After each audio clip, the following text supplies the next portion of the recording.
Tottenham 2, Everton 1, and it went down to the wire. Danjuma millimeters away from equalizing and causing Tottenham blushes right at the end of that game. And look, it was a scintillating, pulsating match. Spurs in the first 20-25 minutes were out of this world. Richarlison scoring again, Son on the goal scoring trail, and it looked as though it was going to be a battering. It looked as though they were going to run away with this Tottenham, but Everton put in such a good fight, such a good performance, barring that clinical edge. They couldn't finish their dinner. They couldn't put the ball in the back of the net regularly enough, and Spurs will feel like they have maybe, just maybe, got away with one here. But as we always say, these are kind of champion performances where you're maybe not at your best, but you were able to hang on. Man of the match for Tottenham today is Vicario. As simple and as straightforward as that. It's Vicario. You can't look at anybody else. The saves he made in both halves were the only reason Spurs walk away with 3 big points today. Vicario has been the signing of the season for Tottenham, one of the best signings in the Premier League this year, and probably pound for pound the best signing. With how cheap he was, the lack of hype surrounding him, what a signing he has been. And when you look at the league table, it makes very interesting reading now. Arsenal and Liverpool, of course, kick off in around 25 minutes' time. If you're watching this tomorrow, it's old. They're kicking off in 25 minutes' time from now, me talking. Spurs go into 4th place on 36 points, and they are just 3 points from the top as things stand right now. Man City dropped to 5th in the league. 5th in the league. Title race on. The title race is sitting. Do you know what's really interesting about this? What's really, really interesting about this for me is the fact that I want to make sure I say this in the right way. I don't think Spurs can win the Premier League, but I believe they're going to be an important part of the title race. I don't think Aston Villa can win the Premier League, but they're going to be an important part of the title of the title charge. It's as simple as they're going to be so important to the story this year. But Spurs fans, how do you feel about the performance? How do you feel about the way individual players performed? And of course, there is a little controversy at the moment surrounding the ball. Did it cross the line or not? Is what I'm hearing people talk about. I haven't actually seen the graphic update yet. I haven't seen that. I don't know if anybody's got a link to it. I'm kind of waiting for somebody to post it online, but I haven't seen it as of yet. So if anybody else has seen it, the official ball, did it cross the line or not? I need to see it. I need someone to send me a link to that because everyone's saying it actually crossed the line. I've only seen one that says no goal, but I don't know if that's from today's game or not. So it's very difficult for me to know whether that's the right one or not. So I don't personally think it crossed the line. That's just looking with my naked eye. It looked as though it was close, but not over the line. But if anybody's got the actual footage of that, let me know, because what I was watching it on didn't show the full replay, as it were. We have a super chat from my guy Jerome, who says, Terry, this title needs to be changed. Such a crap performance can never make us title challengers. Everton deserve at least a draw. I disagree. I think sometimes when you get through games like this, it shows a great resilience within your team. You were not the best team on the pitch today for the large part of the game, but you won. And I understand you want sustainable performances every week, but that isn't natural in football. Because we've got to update the poll here. Let me just update the poll. I haven't done the poll yet on this stream. 1 second, my people, while I get this done. Make sure like buttons have been smashed if you haven't done so already.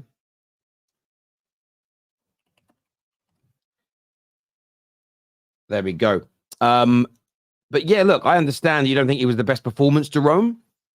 However, I actually think the occasional performance like this with a win is a very good sign for a football club. And I'll stay consistent when I say that. The graphic on Peacock showed no goal. Fair enough. I don't think it was a goal, but a lot of people are screaming foul, screaming the ball crossed the line. So I'm just asking if anybody's seen it, because the screen I watched it on didn't. O'Malley says Jerome is right. That's fair enough. Wolves here says if we trust the statement, it wasn't over the line. I don't get what you mean. You need to elaborate on that, Wolf. Wolves, it doesn't make any sense to me. Vicario trolling you, mugs. Very close, but not over the line. No, I didn't think it was. I thought it was a genuine, no goal. A genuine no goal. That doesn't even make sense. I don't think it was a goal. This here says, I am exhausted. We survived that game. But that's what happens in football sometimes. Sometimes it is about surviving. You can't always be the best team on the pitch. Going to bring out a bit of a panel now to have a say with you. We're going to start with man like Deji coming on with us now. How are you, mate? I'm doing really well, my brother. Yeah, look, it wasn't a pretty game tonight. But at the end of the day, you know, when you're in when you're going for a title challenge, you're going to get a couple of games that it's not really going to go well for you. The main thing is we got the job done, and we got the 3 points, and we move on. So I'm delighted with the result. And this is all with the kind of injuries that we have, suspensions. You know, it's all in there. But Spurs are showing their mettle. And, you know, Terry, we talked about this the other week. I said to you, please do not write off my club, and respect to you. You haven't written them off since. And yeah, we're showing the mettle that is needed to be in the top 4, but also we're now 3 points behind Arsenal and Aston Villa. If Arsenal drop points today, it just makes things rather interesting over the Christmas period. It certainly does. Obviously, Villa drop points. Man City haven't played. You've gone ahead of them. You're only 3 points off the top, and a lot of people are laughing at the idea that you're involved in a title race. What do you say to them? What do I say to City, Liverpool, Arsenal, those teams? Yeah, that are writing you off and saying that you're nowhere near a title race. Stop saying it. Yeah, I mean, look, I don't know how people can say we're not in the title race. We're bloody 3 points off the top.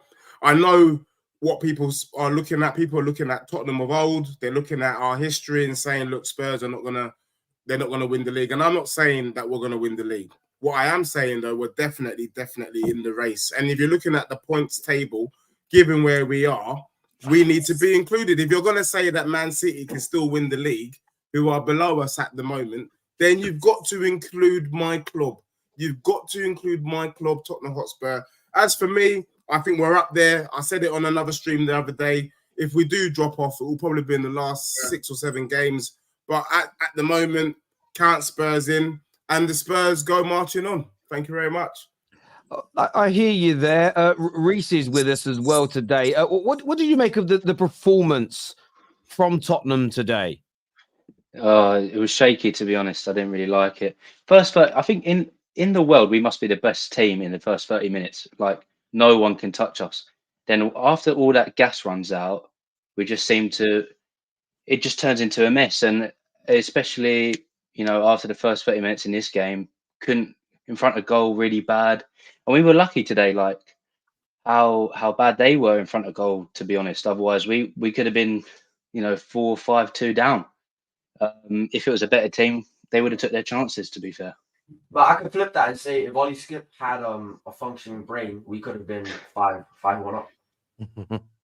Yeah, well, look, Ollie Skip, he's a squad player. Look, we've got Basuma suspended, Madison out, Bentancur out.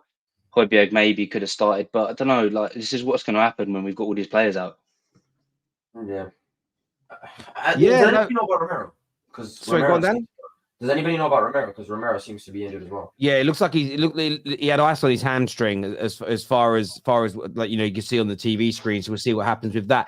I mean, it was a scintillating start, Daniel, and then a little bit scrappy, giving the ball away a lot to Everton, but Vicario stepping up again and again and again, saving you. How impressed were you with your keeper today? I said it on my watch along, and I'm going to say it again. For me, he's the best goalkeeper in the world right now, personally. In terms of performance, I can't name another goalkeeper that's better than him. I think he's so like good. I don't understand how we found this keeper out of nowhere. Nobody had a clue who Vicario was before last season. Nobody had a clue who he was. And then he comes in and does this. And you know what? The first 2 games, I will put my hands up and say, I was a little bit worried about him because he was making a lot of mistakes in the game against Brentford. It was against Brentford. He made like one mistake, and I was like, I'm starting to ask questions on Vicario. Next game against Man United, he comes and has a massive class performance, and from there he's just flown. So I think Vicario, for me, as I said earlier, I think he's the best goalkeeper in the world right now. Best goalkeeper in the world. He certainly was fantastic today. Do you echo that H surrounding Vicario and how important he is to your team? Best goalkeeper in the world. Do you agree with Daniel? Well, I'll be totally honest with you. I've been backing Vicario for a long time. Me and Dan have been here together saying that with each other. We've been saying that consistently. I don't want to put him in a league with anyone else. I don't think he's the best in the world because he's in his own separate league, so it's not comparable. The guy is too good with his feet. The guy is so good in every other aspect of goalkeeping that he just consistently impresses me, as you've seen. I've bigged him, Terry, I've bigged him up in pretty much every game where we've won. We've had a good performance. He's a seriously good goalkeeper. And I saw the title with the live and about the title race is on. And I know you just said that we're going to play an important part in it. I'm going to ask you guys, are we back? Because you know what? It's Christmas in a couple of days. I'm feeling very Christmassy right now. All right? It's a good present, to be fair, isn't it? It's a good present. I feel Christmassy. And I think Arsenal lose tonight, which they will, because there's words I will not say on this stream that I think of Arsenal and the fans. No offense to anyone watching. If we get a result from Liverpool win tonight, cool. Villa, they'll probably just fade off into the wind after a while. They're good at home, but let's see how they do on their consistent away games. City are washed. I don't think Arsenal got the bottle to keep it up. Maybe Liverpool have, maybe Liverpool haven't. We have a good January. We'll see what happens, but I'm not ruling it out anymore. I took the slander. I took the hate from the start when I said we were going to win the league, this, that, and the other. Dan, you were with me. You were all witnesses. But all I'm saying, a couple good games and we're back in it. Do you know what I mean? And that's what I'm putting on the table to you boys here. What do you think? No, not for me. Look, bro, like we were saying about how Oliver Skip's now playing. Like we haven't got the depth to win a league. Let's be honest. Like yeah, but I could switch and say in January we've got the best attacking midfielder this season so far in the Prem coming back, and we've got Mickey van der Ven. So we're also getting players back from injury now. We've already gone through our injury crisis. We're getting people coming back now. So I can also feel I'm a little bit skeptical about the title race, but I'm a little bit. What do you mean a little bit? I'm starting to get a little bit more excited. I'm starting to get a little 3 points off the top of the league. Exactly. Liverpool versus Arsenal playing today. Exactly. So they're guaranteed to drop points. It's getting tasty, Dan, I don't know what your family have got you for Christmas, bro, but I'm guaranteeing that any Christmas present isn't going to beat the result tonight. What happens? You know what I mean? Yeah. So when you guys, Dan, when you're talking title race, I understand because I think you will play an important part in it. Do you think you can win the league? No chance. We don't have the squad depth. And I've said that since day one. Since day one that I was saying that we're going to win the Premier League, that we're going to be in the title race, I said, but I don't think we'll win. Because there's those monsters called Manchester City, the Sharks. And then we could be fourth. They could be fourth behind us. Yeah. But guess what's coming back? De Bruyne is coming back. Erling Haaland's coming back. I know Rodri got injured, but he's going to also end up coming back as well. So we have to be worried because De Bruyne has literally just come back. So I think Man City are definitely a threat, and I think people are just throwing them out the window like they do every season, the beginning of every season, where there's like, nah, Man City's washed this year, and then they end up going on a super crazy run and win a bunch of games, and everybody ends up acting surprised. But it's the same thing that happens every season with them. I think they'll end up winning the league, but I think we could definitely be in the title race.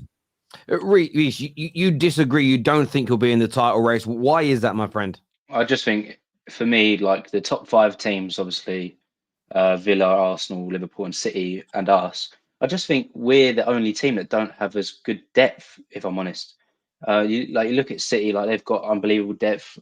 Arsenal, I think Arsenal are really like you didn't mention them once there, Dan, I can't lie. And I think for me, they're the best squad in the Prem at the moment. And if they get ticking, for me, like they're just going to go on a streak. And, they could have learned from last season, maybe as to much our despair, they might win a league. But look, for me, I think Liverpool's squad's better, Arsenal squad's better, City's squad's better.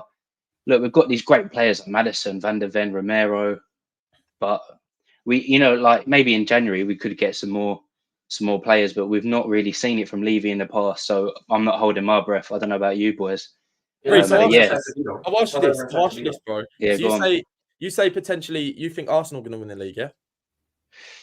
If I was putting money on, I'd still probably put City, but I think they've got City for the moment. City for the moment, they're below us. Let's look at right now. Arsenal will lose tonight. I believe personally, Arsenal have not got the bottle. All right, like genuinely, they have not got the bottle. Yeah, they probably like. Let's not be honest. Like, yeah, they probably haven't, and I hope they haven't. But you know, they could have learned from last season. Let me explain to you why they don't have the ball. Let me explain to you why they don't have the ball. Hang on, let me slow it down a second. When you say they don't have the bottle, you talk about winning the league or challenging for it, because there's a difference between. Okay, but we're not talking about who's winning it. We're talking about who's challenging for it. You don't think Arsenal? Do you think you're finishing in front of Arsenal? Well, you could say Arsenal are challenging, Villa are challenging, City are challenging. A couple good games based on different results. Newcastle might challenge. Like that's a very you know, there's a lot of teams that can challenge for it. But what I want to focus on is who's going to actually win it, and that's the thing that I said at the start. So you think Spurs have got more chance of winning it than Arsenal? Are we going to be in the running? That's the question. Are we going to be? Are we going to be in the running? Right, the reason I'm asking that question is because if you're sitting there slagging off Arsenal saying they've got no bottle, but you're not sure you're even finishing in front of them. What does that say about your club? Right, so they lose tonight, which they will, and if they don't, I will come on here after and I will publicly apologise. I'm that confident, and I do not want to do that.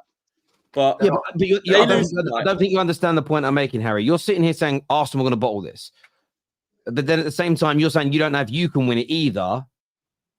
I don't understand. What you're calling Arsenal, you're basically admitting your team's in the same position. You're not going to win it, therefore your bottle jobs. I don't understand what you're saying. So what I'm trying to say is it goes back quite a while from, and I'll make my point very, very clear to you all. When we were the bottle jobs against Leicester, etc., Chelsea, etc., it was fine. It was fine. We're the bottle jobs. But then last season, and what's happening now, Arsenal had a decent little lead, and it slipped away already. You know, we had a decent lead, it slipped already. All I'm going to say is this: once, like Dan was saying, once we get Van der Ven back, once we get Maddison back, I think we're a better team than Arsenal.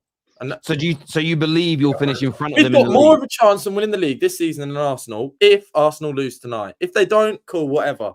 But if they lose tonight, I stand by that point as well. Why is it all on this game though? Like Liverpool at Anfield is so tough.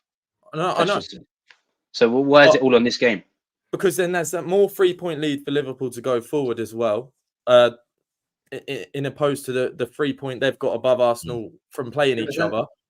So, Harry, let me ask you a question again, because I want to delve deeper into what you've said. Right, why are you so much better than Arsenal in your opinion? I didn't say we're so much better currently. Okay, so why do you think Madison? Yeah, but explain why you're better than Arsenal. I want to understand it. So it comes down to looking at the whole season in general for the future of the season. We've got to play Arsenal again, and that's at home. We will batter them. There's 3 points there, right? And you can laugh, bro. You can laugh. You can all laugh. I promise you can all laugh. I think we might. To be fair, I think you're right. I think you're right. We will beat them. I'll be on the train back after. Who knows what I was doing after the game? Maybe at the pub, maybe not. I'll be on the train back laughing the whole way home. We will beat them. There's 3 points there. It's going to be a very close season. Absolutely. We all believe that. What about in January as well? Like when you got players going to African Cup of Nations and Asia Cup, like no Son, no Basuma, no Sarr, like all these players. That's more players gone. We would have. Yeah, that's true. But still, like that's more players gone. I will ask you this as well, boys, because I'm not the most tapped in with transfers and stuff like that, because I spent years having my hopes up for, I don't know, getting Bale back or whatever, or this or that, and all these different transfers. I don't tap in. I just wait till it happens. What do you think about January? Who do you think we need? Toledo. I can't pronounce the name at all, but I think it's Toledo. The centre back. We definitely do need another centre back for sure. Yeah. Well, Todibo, you're looking at. I want to speak a bit more about this game instead of going off too much. I wanted to ask you all about Richarlison. I'll go to Daniel first because he scored again today. The shirt's back out. Is this just a purple patch, or are we now seeing his quality rise to the surface? Terry, I said it from day one where he came back from the surgery and he scored the 2 goals. I think he was playing through pain. I genuinely think he was playing through pain. And that surgery has helped him out now. You can see the performances that he's putting in. I think it's 4 goals in 3 games. I think it is. That's phenomenal. That's phenomenal. And now we can call him R9. But he's actually been playing so good. And it's not only scoring goals, because people are saying that he's scoring tap-ins.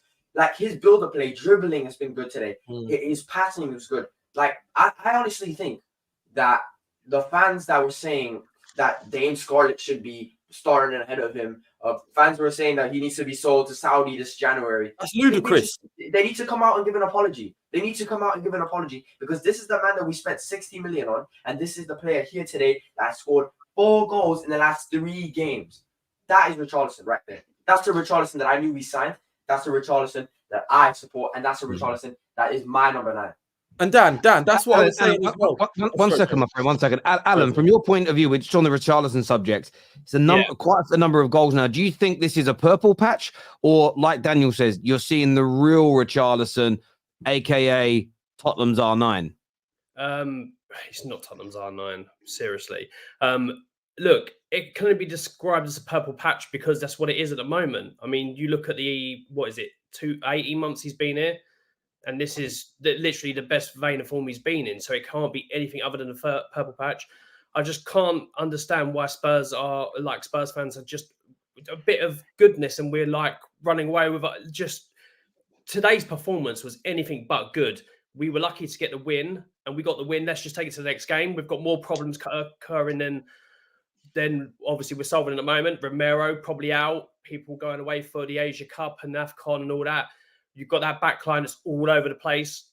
Let's just settle down. Let's just take it one game at a time and see where we do it because it's just like there's so many problems at Spurs that need to be fixed. We need to act correctly in the transfer window and sort out these problems. But again, this whole Richarlison, RR9, Tottenham challenging for stuff and all that. It's ridiculous. Look, Spurs are doing well.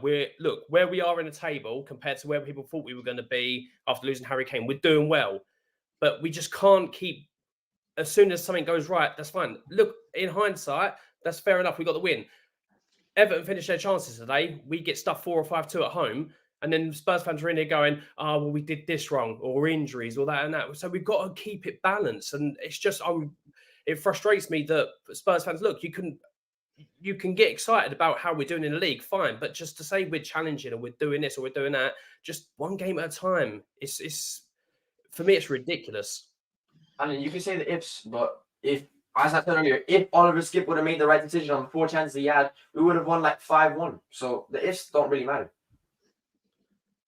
Yeah, okay, but let's just say that on another day that if free kick wasn't given because we've seen stronger tackles not being given, and Emerson Royale, then it's 2-2. And look at the amount of like if it weren't for Vicario, it could have been 4-2 anyway. This is what I'm saying. Look, we get the win, which sometimes you have to win ugly, and Spurs won ugly today, which is good. But we can't just go, oh, we're back with this. Alan, okay. Spurs are also known for bottling as well, Harry. We've got to be honest. We really are. We almost done it again today. We just got over the line. I'll ask you this, Alan. All right. I know I talk sense 100% of the time, but this is just to go over that percentage. Make it 110. Right. Champions League final the other year, yeah? Let's say it didn't turn out like that and a huge disappointment. I cried that night. I'm sure some of you did. Very sad night. Let's say it was 0-0 the whole game. Liverpool dominated us. If they would have scored this one, if they would have scored that one, and Sissoko heads it in 96th minute. But we were awful. We were absolutely awful. Would you celebrate it just as if we won 5-0 that night? What? Harry, I understood you. Yes, Spurs fans would, but that's a one-off game winning a trophy. What Alan is talking about is the sustainability of the team. I know that. So there's a difference. I guarantee you, Alan's happy they've won. Yeah. But he's also sitting here hearing words like R9. He's sitting here hearing we're going to finish in front of Arsenal in the title race. And I think he feels like that's a step too far. That isn't celebrating a win. That's taking it too far. And that's me talking from the outside in. So there's an element of you can celebrate a win, but without thinking that your team is literally. I mean, I just don't think you're better than Arsenal right now. I know you're only 3 points. I think we're on par. I think we're on par. Sort of write them off the way you did. I think it's crazy when you're what comparing. When we get Maddison, though, when we get Maddison and Van de Ven back, do you think? Obviously, you need to see results as well. I mean, once we have them two back, do you think your opinion will change slightly? No, look, my opinion will still be, again, all things being equal, that I think Arsenal will finish ahead of you. I'm not saying they're going to finish 20, 30 points ahead of you or anything crazy like that. But no, I don't think they will. I think you're a good team. But it's the way you dismissed Arsenal like they're bottle jobs and rubbish, and then you weren't too sure if you're going to finish ahead of them or not. And it's a weird thing to like call someone crap, basically, but then not to think you're better than them. It's if you're not better than someone, typically you don't call them crap. Well, Terry, I'm doing dry January, so I'm sure in that month, you might hear a lot more sophisticated answers in relation to most of the football fixtures we foresee in that month. we will certainly see what happens today. Alan, you mentioned the performance today. I wanted to get your take on it thoroughly, because you started off like a ball in a china shop. Reece said earlier in the show that for the first 30 minutes of games, you're maybe the best team in the world, but then it does go a little bit sketchy. What do you put that after those first 30 minutes, first 45 minutes? What do you put it down to? Why there's a bit of a drop off? Complacency from players. I don't know. Because it could just be that, obviously, look, 2-0 up after 35 minutes, one of the best periods I've seen Spurs played. Like, we could have been 3 or 4 up. That was brilliant. And I was thinking to myself, this could be put to bed early, done and dusted. I don't know if it's complacency. I don't know if it's because Romero was carrying the knock and it caused problems in the back line. It could have been anything like that. I think it's complacency. I think it's a little bit of immaturity, both from obviously the players, mentality-wise, but that will come over time. See, people in the comments think I changed my mind. No. I've said give this manager 2 or 3 years and the right backing, and he'll win Spurs trophies. But we're not there yet, and you can see why this. On another day, if we were playing, and there's obviously a hypothetical, an Arsenal or a Liverpool fan, Arsenal or Liverpool team would have destroyed us today. That's how open we were. So it was good that we played Everton and we took our chances and we got over the line. Fantastic. But we're just not there yet. Look, we've shown it in the back line. You've got Emerson Royale, clearly not good enough. When Dyer came into that back line with Davies, we looked all at sea. That's where we need improvements. This is why it's going to take time. But Udogie's coming back. No, okay, Udogie's coming back, but he's not one. We haven't got one-man defence. Van de Ven still out for a couple of weeks. Well, if Romero's out as well. Yeah, look. Well, no, he's got a thing on his hamstring, isn't he? So, like, he was icing it. So, he could be out for a couple of weeks. We don't know. It's too soon. But Van de Ven, not back for a couple of weeks. Porro, okay. Yep, he's good. But they're wingers, central defensively in that second half. We were all over the place. So, we've got problems there. Obviously, you've got Maddison still not sure when he's back. You've got people that, obviously, Højbjerg and Skip aren't at the level to push you onto a title or win trophies in the future. You've got to build at the time. This is what I'm saying. Yeah. It's good where we are positionally, but a lot of problems are still there. I think it's a great base that you guys are. I want to do some super chats. I know everyone wants to go off and watch this massive game starting soon. Goalkeeper, man of the match. That means lucky win. I think there's an element of luck, you could call it, but a goalie making saves is no different to a top-class goal scorer scoring goals. I wouldn't necessarily say lucky per se. Fringe players like Skip and Dyer are so crap. We were so lucky in this game. That is from Jerome. Also, Son, Basuma, and Sarr going to play for their countries. We need quick reinforcements in January. Yeah, that's where it could really fall away with the loss of those individuals. The photo shows the ball hit Vicario's leg. That was in the last minute. Yeah. I'm just but it doesn't stop goal line technology. I'm just going by what people were saying in the comments. I didn't see the stream I was watching it on didn't show the goal line technology. So I think it. Okay, Harry, stop making premature predictions, my friend. We are nowhere near that title race with 0 defense right now. Boys, you are living a treble-winning Man City era. Just keep your powder dry. Can I just say quickly? Yeah, go on, mate. Jerome, I love you, but I do remember when we lost the other week, you were literally in this panel saying we need to keep believing. We need to believe. I'm trying to believe right now, my friend. Wait, Harry. What I understand when you say believe, but this is also not a Disney movie where it's just believe and we're gonna achieve. It doesn't work like that. No, Dan. I was just contradicting. I'm really sorry to interject. I've got to get through these super chats. He says, "Let me remind you that this fan base was in a dire state just a few weeks ago. A few wins and they go mad, and the same for their losses." I will give Deji credit. Deji didn't at any point lose faith. Like, at least he's staying consistent with it.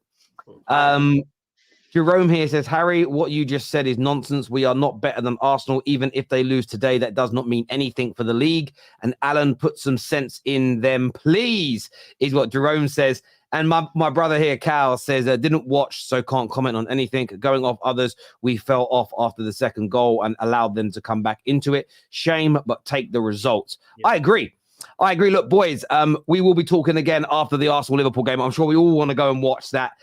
Hit the like button before you leave. Please subscribe, and we'll see you all again very, very soon. Peace.